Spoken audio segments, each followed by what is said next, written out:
첫째 주일은 어린이 주일, 둘째는 어버이 주일, 오늘은 사실 스승 주일입니다. 우리 교회는 매년 셋째 주일을 배우자 초청 주일 그랬습니다. 그동안 교회 나오지 않으신 배우자를 한 번이라도 교회 모시고 나오자. 그래서 상당히 효력이 있었고 그 후에 배우자들이 교회 나오는 계기가 되었습니다. 지금은 코로나 바이러스로 불신 배우자를 초청하기 어렵죠. 지금 나가고 있는 우리도 못 나가게 자꾸 쥐어잡는 시절에 그럴 수 없어서 이제 올해는 그렇게 모이지 못한 대신 이제 오늘 가정주일의 말씀을 드리고자 행복한 가정의 건축가, 행복한 가정을 건축하라, 그런 주제의 말씀을 드리겠습니다. 설문조사에서 남성 직장인들은 행복한 삶의 조건으로 가정의 화목과 자아 실현을 가장 중요한 것으로 생각하고 있다라는 그런 설문조사가 나왔습니다. 가정은 정원과 같아서 가꾸지 않으면 잡초와 벌레로 인해서 황폐해집니다. 하나님께서 주신 정원으로서의 가정은 부부가 합심해서 김을 메고 벌레를 잡고 비료를 주면서 가꾸어야 할 아름다운 가정이죠. 부부가 한 가정을 이루어 가꾸어 꽃을 피우기 위해서는 좋은 남편, 좋은 아내가 되려는 생각과 노력을 경주해야 합니다. 가정은 함께 부부와 자녀와 온 가족이 함께 건축하는 건축자들과 같은 것입니다. 그래서 아내는 어떻게 가정을 건축하며, 남편은 어떻게 가정을 건축하며, 자녀는 어떻게 부모를 대하며, 부모는 어떻게 자녀를 이제 대해야 되는가, 이 네 가지를 오늘 본문께서 가르쳐 주는데, 중심은 뭐냐? 결국 남편과 아내의 문제라고 하는 것을 우리는 짚고 나갈 필요가 있습니다.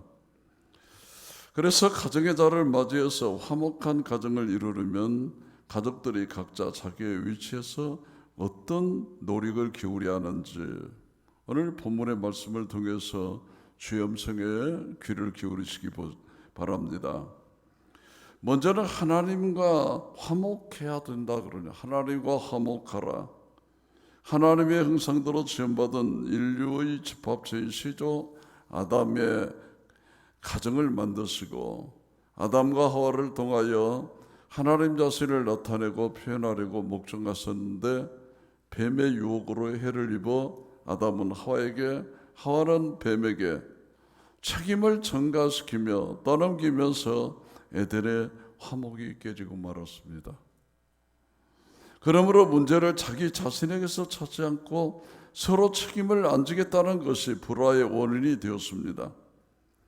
그러므로 무책임한 사람은 화목을 기대할 수가 없는 것입니다. 이것은 우리 속의 본성의 죄악 때문에 하나님 두기를 싫어하여 본질상 진노의 자녀들이라 분쟁하고 다투는 것입니다.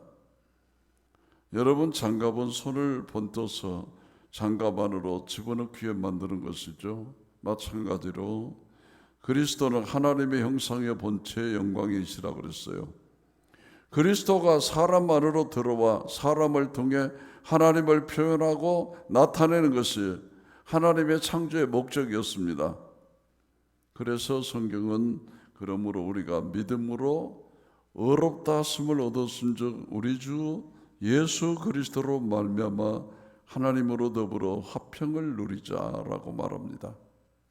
자, 이 화평이란 말이 헬라어로는 에이레네, 그리고 히브리어는 샬롬.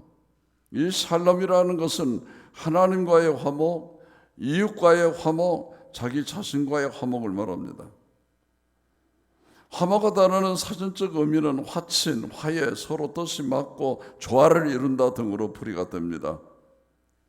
그러나 하나님의 말씀인 성경에서 제시하는 화목은 반드시 하나님과의 관계성을 말합니다. 하나님과의 관계, 올바른 관계를 전제로 하고 있죠. 우리 조상 아담과 하와를 집합적인 사람으로 창조하였는데 하나님께 불순종하여 거역함으로 모든 관계가 불화의 관계로 추락하고 말았습니다. 그래서 하나님은 그때부터 안식하지 못하고 재창조를 위해 일하셨죠. 우리 주님께서도 아버지께서 일하시니 나도 일한다 그랬습니다. 아버지도 안식일에 못 쉬는데 나라고 안식일에 쉬겠느냐는 것이죠. 인간들을 구속하기 위해서 열심히 일하셨습니다. 여러분 갈라디아서 2장 20절을 보시지요. 내가 그리스도와 함께 십자가에 못 박혔나니 그런즉 이제는 내가 사는 것이 아니요 오직 내 안에 그리스도께서 사시는 것이라. 이제 내가 육체 가운데 사는 것은 나를 사랑하사 나를 위하여 자기 자신을 버리신 하나님의 아들을 믿는 믿음 안에서 사는 것이다 라고 말했습니다. 온 가족이 그리스도 예수를 믿고 죄사함 받아 거듭나서 하나님과 더불어 화목을 이루게 될 때 비로소 부부 간에, 부자 간에, 형제 간에 화목할 수 있다는 사실을 기억해야 되는 것입니다. 그러므로 가정 화목을 위하여 안 믿는 남편, 안 믿는 자녀들이 믿음으로 주님께 나와 죄사함 받고 하나님과 화목하고 자신과 화목하고 이웃과 화목할 수 있는 것입니다.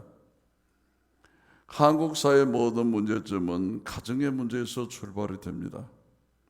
청소년들의 탈선, 갈수록 흉파되는 범죄들, 가족들로부터 소외를 당하고 외롭게 사는 노인 문제, 가파른 상승무승을 그리며 늘어나는 이혼의 문제, 이런 모든 현상들이 모두 가정의 화목이 깨어진 데서 비롯되고 있는 것입니다.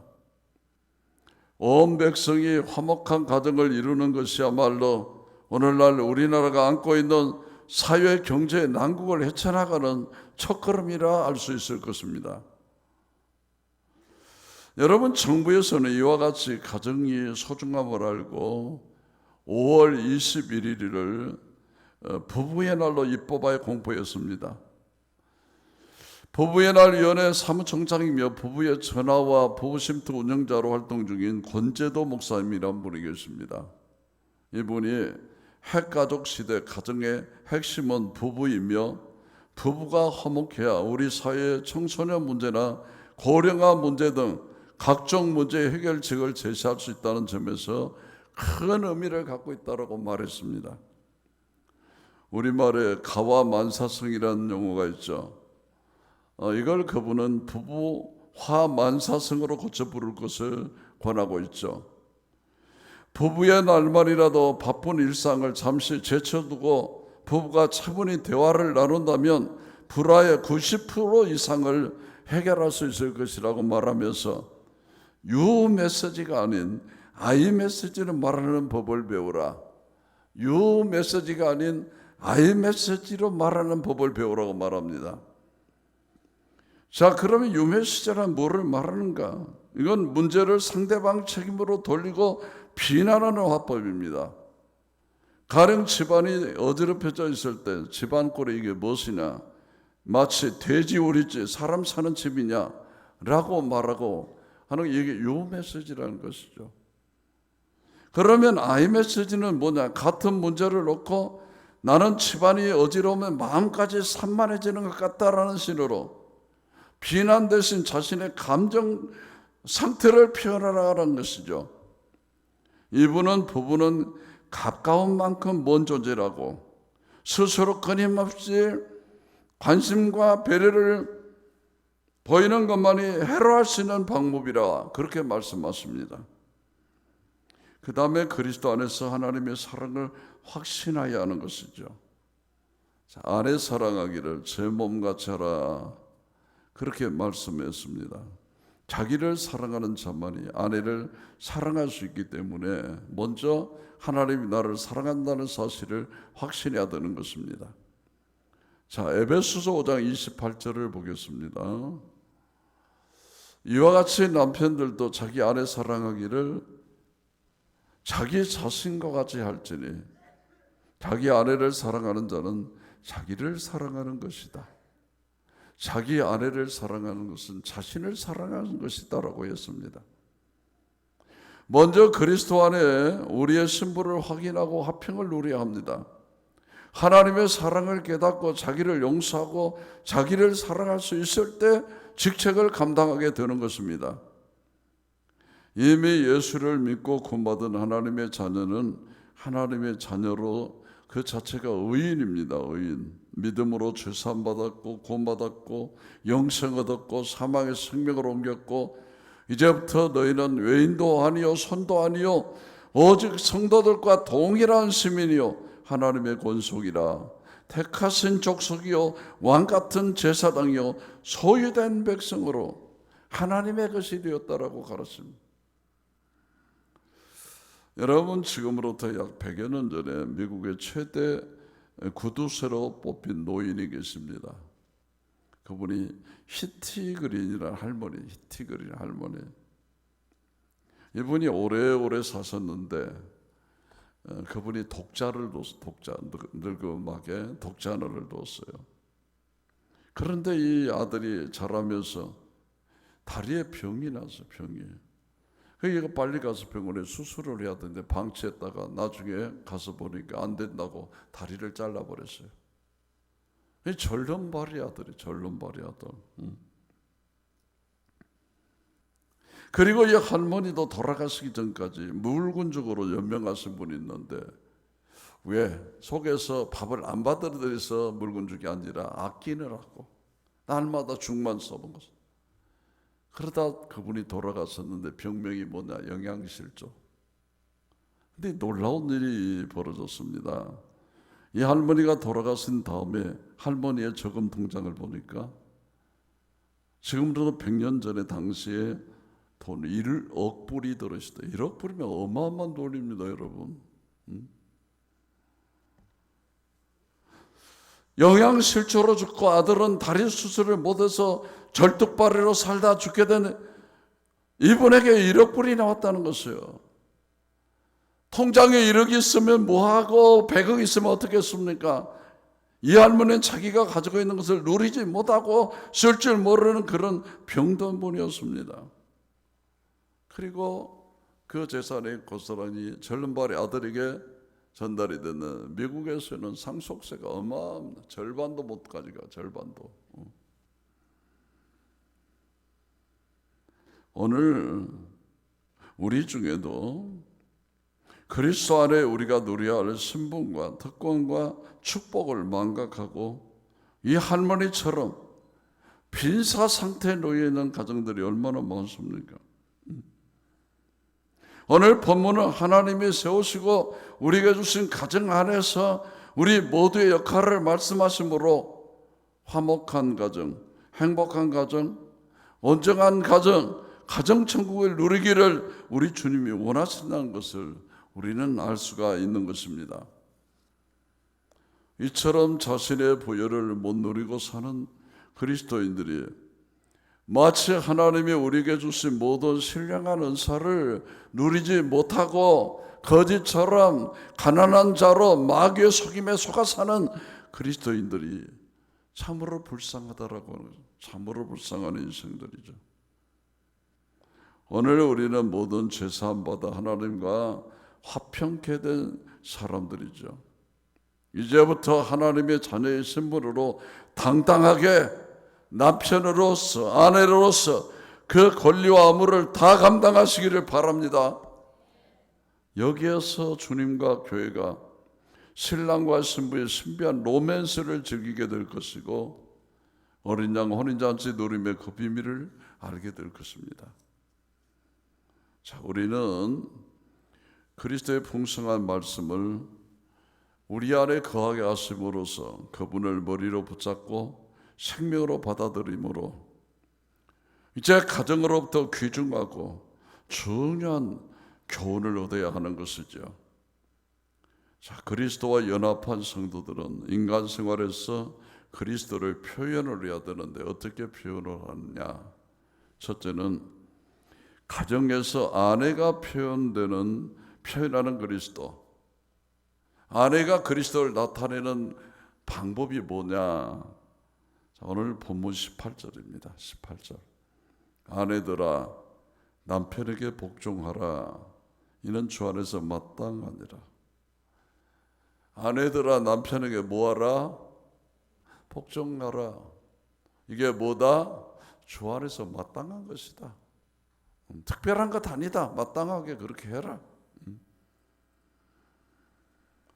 가정의 화목을 위하여 성경이 가장 먼저 언급하는 것은 아내의 가정 안에서 역할입니다. 여기서 복종이란 질서적인 순종을 말합니다. 그러므로 본문에 아내들아 남편에게 복종하라는 이 말씀은 아내들이 하나님께서 가정에 세우신 질서를 존중하고 그것에 따라야 한다는 말씀입니다. 남편에게 주 안에서 순복할 때 가정 화목의 복을 받습니다. 첫째로 이것은 하나님의 명령이기 때문이죠. 하나님의 명령은 절대적입니다. 여러분 에베소서 5장 22절로 23절을 보겠습니다. 아내들이여 자기 남편에게 복종하기를 주께 하도다라. 이는 남편이 아내의 머리됨이 그리스도께서 교회의 머리됨과 같음이니 그가 바로 몸의 구주시니라. 자, 베드로전서 3장 1절을 더 보겠습니다. 아내들아 이와 같이 자기 남편에게 순종하라. 이는 혹 말씀을 순종치 않는 자라도 말로 말미암지 않고 그 아내의 행실로 말미암아 구원을 받게 하려 함이니 라고 했습니다. 자, 이처럼 아내가 남편에게 복종해야 된다고 하는 것은 하나님의 절대적이고 영구적인 명령입니다. 둘째로 이것은 아내가 행복하기 위해서입니다. 하나님께서 하와를 지었을 때 아담의 갈비뼈를 취하여 지으셨습니다. 이 갈비뼈는 심장을 보호하고 있는 뼈이며 심장은 생명과 직결되어 있는 부분이죠. 이것은 남편과 아내가 생명적인 관계에 있다는 걸 의미합니다. 또한 갈비뼈는 품 안에 있는 뼈입니다. 우리가 어떤 소중한 것을 취할 때는 가슴에 품습니다. 엄마가 어린아이를 가슴에 품습니다. 연인들도 가슴으로 서로 포옹하면서 사랑을 표현합니다. 아이들도 좋은 선물을 받으면 가슴에 품고 좋아합니다. 이것은 소중한 것을 보호하려는 본능에서 나타나는 행동인 것이죠. 이와 같이 여성이 남성의 갈비뼈에서 생겼다 나타나는 것은 여성은 남성의 사랑을 받아야 할 존재라는 것을 의미합니다. 그러므로 아내들은 남편의 보호와 사랑을 받아야 하는 생명적 존재입니다. 아내는 남편의 보호와 사랑을 받을 때 비로소 행복하고 만족합니다. 세 번째는 그것이 남편을 행복하게 하기 위해서입니다. 전 세계를 지배할 만큼 능력 있고 위대한 남성이라 할지라도 가정에서 자기 아내로부터 진정한 복종을 받지 못하고 무시받는다면 그는 외롭고 비참한 존재에 지나지 않습니다. 그러나 밖에서는 비록 가장 낮은 위치에서 모든 사람들을 섬기하는 입장에 있는 남성일지라도 일단 가정에 들어오면 왕과 같은 존재가 되면 그는 가장 행복한 자임에 틀림없습니다.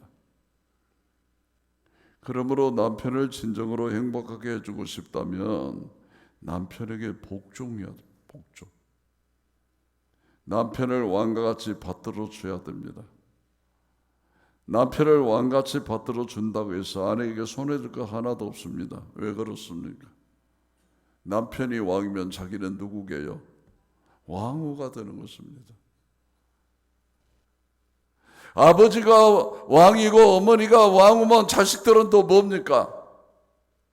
왕자요 공주가 되는 것입니다. 비록 세상 권세도 없고 내 소유의 땅 한 평 방 한 칸 없이 살아도 아내가 남편에게 복종하는 가정은 궁전과 같은 행복한 가정이 되는 것입니다. 19세기 말죠. 미국 미시간주 디트로이트시에 자그마한 전등회사에 나가는 한 젊은 기사가 있었습니다. 근데 그는 10시간이나 되는 이제 근무를 하고서 집에 돌아와서는 뒤뜰에 조그마한 오두막 거기에서 무엇인가를 연구한다고 주야로 매달려 있는 것이에요. 새로운 엔진을 제작하기 위해서 밤늦도록 연구하는 것입니다. 부모님도 야단을 치고 이웃 사람들도 좀 모자란 사람이라고 비웃었습니다. 그러나 단 한 사람만 이 청년을 적극적으로 도왔는데 누구일까요? 그의 아내였습니다. 그의 아내. 밤에는 석유 램프를 들고 서 있고 겨울에 추위에 이가 덜덜 떨리고 손이 얼었지만 남편의 연구를 적극 돕기를 3년 동안을 했습니다. 그럼에도 조금도 불평하지 않고 남편의 성공을 믿었습니다. 그래서 남편은 자기 아내를 이끌어서 나의 신자, 나를 추종하는 오직 한 사람이라고 했다는 것이죠. 과연 이 청년이 30세 되던 때인 1893년 어느 날 온 동네가 시끄러운 소리에 놀랐습니다. 동네 사람들이 내다보니 말이 없는 수레가 소란한 소리를 내면서 이들 부부를 태우고 달리고 있는 것이었습니다. 여러분, 이 청년이 누구이겠습니까? 유명한 헨리 포드라는 것이에요. 헨리 포드, 자동차와. 나중에 그의 차가 미국 자동차 중에 주종을 이루었고 세계 시장을 석권함으로 자동차 왕이라는 이름까지 얻었던 것이죠. 그 이후 50대 때 누가 묻기를 이 다음에 다시 태어난다면 무엇이 되고 싶으냐고 했을 때 대답하기를 내 아내와 같이 있을 수만 있다면 무엇으로 태어나도 개의치 않겠소. 내 아내와 같이만 있을 수 있다면 무엇으로 태어나도 개의치 않겠소. 많은 사람들이 그런다고 그래요.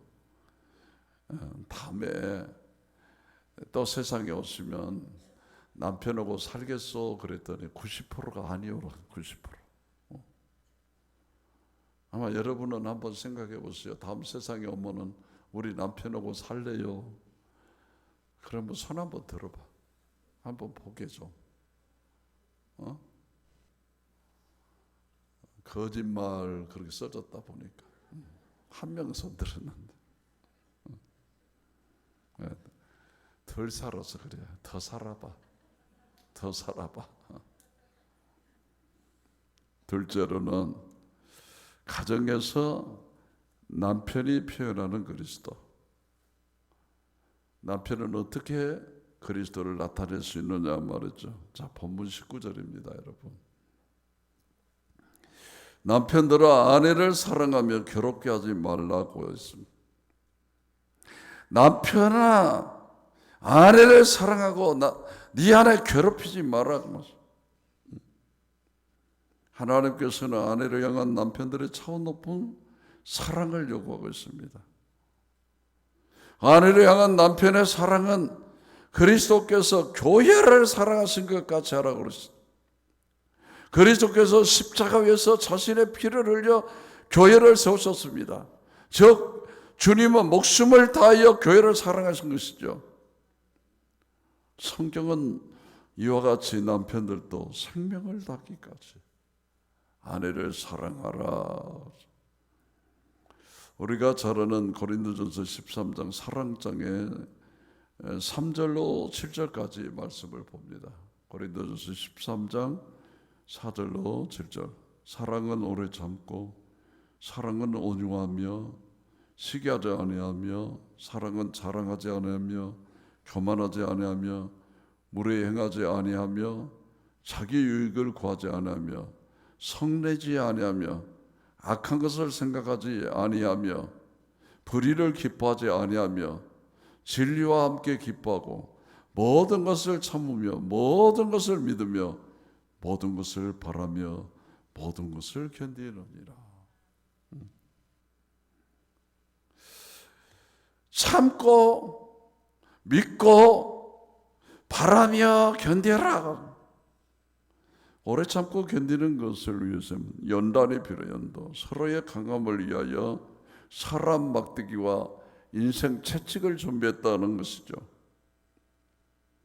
가정 안에서 부부와 자녀들의 관계 속에서 많은 연단을 거쳐 우리를 그리스도의 사람으로 온전케 하십니다.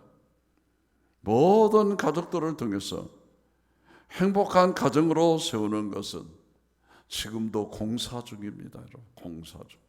왜 지금 티격태격하고 난리나? 네 가정은 공사 중입니다. 그러면 됩니다. 아직도 아내의 의무만 강조하는 폭군 남편들이 간혹 있습니다. 자신의 직장 생활이나 사회생활만을 중요시하고 가정생활을 소홀히 하는 어리석은 남자들도 있습니다.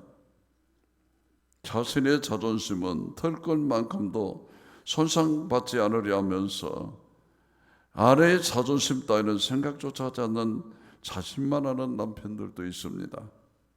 그러나 성경은 아내의 순종만 간청하지는 않습니다. 남편에게도 아내에게 대한 중대한 의무가 있음을 교훈하고 있습니다. 남편들아, 아내를 사랑하며 괴롭게 하지 마라. 괴롭게 하지 마라. 그 말은 뭔 말이요? 아내를 괴롭히는 남자들이 있다, 그 말 아니겠습니까? 그럼 왜 남편은 아내를 사랑해야 할까요? 똑같습니다. 첫째로 이것도 역시 하나님의 명령이기 때문입니다. 아내가 남편에게 복종해야 되는 것이 하나님의 명령이듯이 남편이 아내를 사랑해야 되는 것도 하나님의 절대적인 명령입니다. 여러분, 에베소 5장 25절을 보십니다. 남편들아, 아내 사랑하기를 그리스도께서 교회를 사랑하시고 그 교회를 위하여 자신을 주심같이 하라. 자, 그리스도께 죽기까지 교회를 사랑하셨죠. 그런 남편은 죽기까지 아내를 사랑해야 된다는 것입니다. 자, 베드로전서 3장 7절을 보십니다. 남편들아, 이와 같이 지식을 따라 너희 아내와 동거하고 그를 더 연약한 그릇이요 더 생명의 은혜를 함께 이어받을 자로 하라. 귀히 여기라. 이는 너희 기도가 막히지 아니하게 하려 함이라. 자, 아내는 더 연약한 그릇이다. 두 번째, 더 연약한 그릇이다. 연약한 그릇일수록 조심스럽게 다루시기 바랍니다.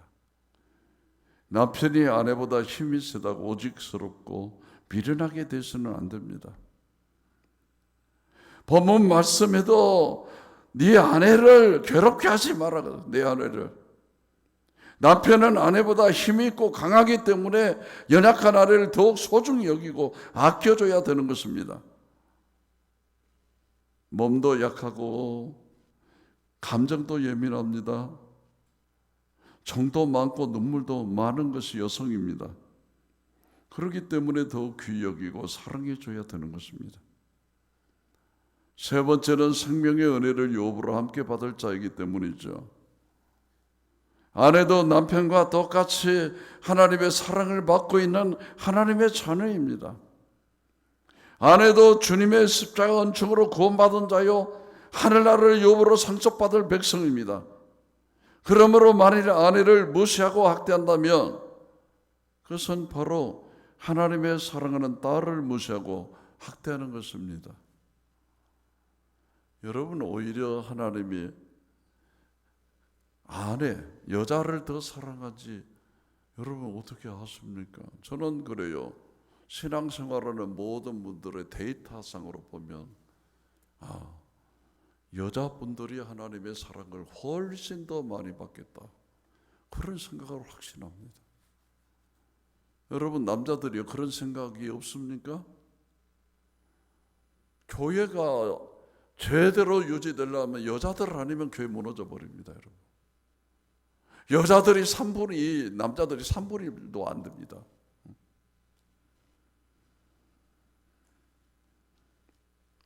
그것은 바로 하나님이 사랑하는 딸을 무시하고 학대하는 것이 되는 것이죠.